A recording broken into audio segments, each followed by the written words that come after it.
Have you ever heard of something called the ACE score, ACE, Adverse Childhood Events? There are 10 different categories of events, and you have at least one or more of them.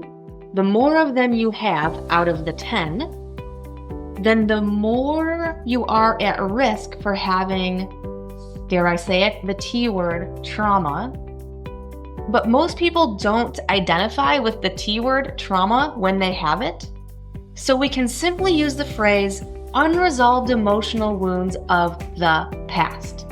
Most people have some form of trauma in their lives, and all of us are able to heal from it no matter how severe it is.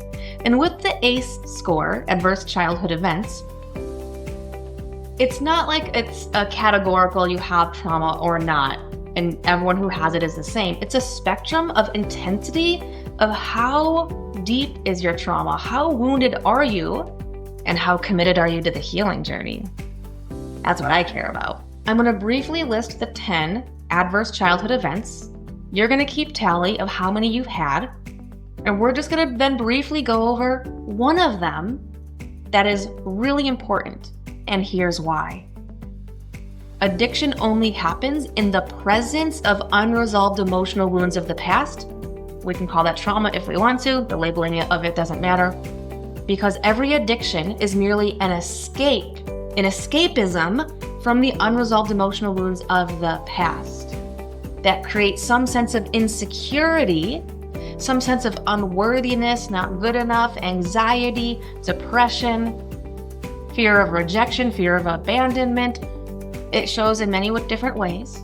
Whatever the insecurity is, the subconscious mind goes, I don't want to feel that way. Let me numb out or escape or distract myself in some way. And the more that a person is able to distract themselves from that discomfort, the more addictive that thing is, whatever the outlet is, whether it's a substance or something like pornography, gambling, shopping, eating, you name it. So let me just pull it up right here. The ACE categories. Keep tally. Physical abuse, emotional abuse. The emotional abuse would be like being regularly insulted, humiliated, threatened, verbally degraded. Sexual abuse, physical neglect. That would be like not having food or clothes, or like not really knowing if your basic survival needs will be taken care of. Emotional neglect, feeling unloved, uncared for. Someone who's had emotional neglect, it's likely that it's hard for you to cry, or it's difficult for you to express your emotions in front of other people. Or you might be on the opposite end of the spectrum where you're like hyper emotionally sensitive. So the same emotional wounds that reside within a person can show up in radically different ways. Emotionally numb or emotionally very sensitive. Someone in the house being treated violently, so violence in the home. Substance abuse in the home. Someone with mental illness living in the home, parental separation or divorce, or, and this is the one we're going to focus on, a parent being absent. A parent being absent, we're going to focus on an absent father today. I only listed 9. The 10th one is having someone from the household being in prison or incarcerated. So we're going to talk about having an absent father in childhood and why that increases the risk of someone having an addiction. In fact, just the other day, I was on a Zoom call with a man who has been severely addicted to pornography for decades. He believed that it was his fault that his father was absent, that he wasn't good enough, that if he was only lovable, his father would be around. And this man is about 50 years old now and still has been carrying that belief around his entire life. That resulted in him being addicted to pornography for almost his entire life. Let's break it down. Let's start by sharing what a father provides. A father is a provider, is a protector. Teaches things like discipline, boundaries, what is acceptable, what's not, how you treat other people as a man, starting in boyhood, teaching that you are valuable, capable, worthy. When there is a healthy father figure present, all of this happens. All of this happens. And when that father figure is not there, there's only one way for the subconscious mind of a child to interpret that. The subconscious mind of the child says, I'm not worthy, I'm not lovable, I'm not good enough, I'm inadequate. If I was lovable and worthy and good enough, he would be here, my father would be here. That is the only way that the subconscious mind of a child knows how to interpret this. And then that child, oftentimes when they're teenagers, when the addiction starts, addictive tendencies, and they go to an addictive escapism such as pornography, alcohol, whatever it is, and the addiction becomes the false father. The addiction becomes the false father.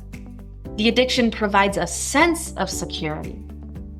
The things that are addictive, they never reject you. They're always there. When you reach out, they're always there. Just like the role of a healthy father is. When you reach out, when you need help, when you're not feeling good about something, you have someone to go to. But when a boy grows up and doesn't have that father figure present, and then discovers something that he can escape from the pain of it, and it provides a false version of what he's been looking for all along, it's instantly addictive. Ooh, that is addictive. You see, the thing that's addictive that you're choosing, it never rejects you.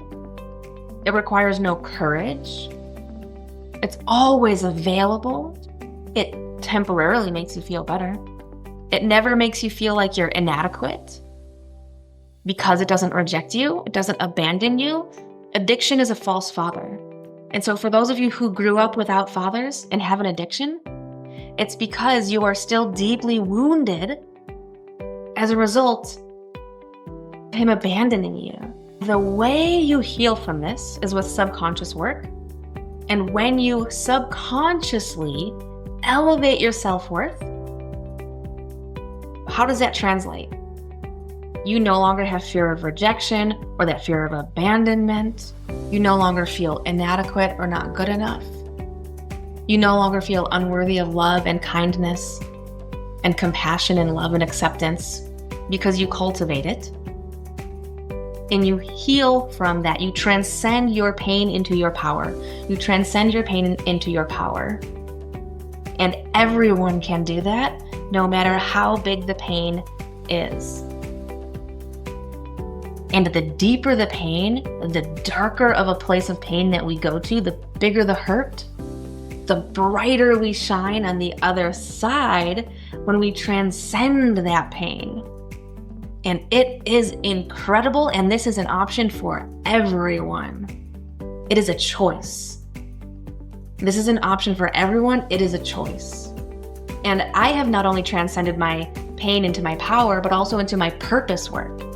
My purpose now, my sense of purpose, is I help men overcome pornography and sex-related addictions and other addictions as well. And the reason why it's other addictions is because we must identify every single addictive escapism that you have and address all of them. Otherwise, the common thing that happens is someone will quit one addiction and then they do something called dopamine switching, dopamine hopping. And they switch from one addiction to the next, addiction switching, dopamine switching. And maybe they're not addicted to pornography, but now they're addicted to alcohol or video games or vaping. So if you are serious about wanting to take a deep dive into healing from this and transcending your pain into your power and even your purpose work, then join my free school tribe right now. The link is in the description, and I will see you on the inside.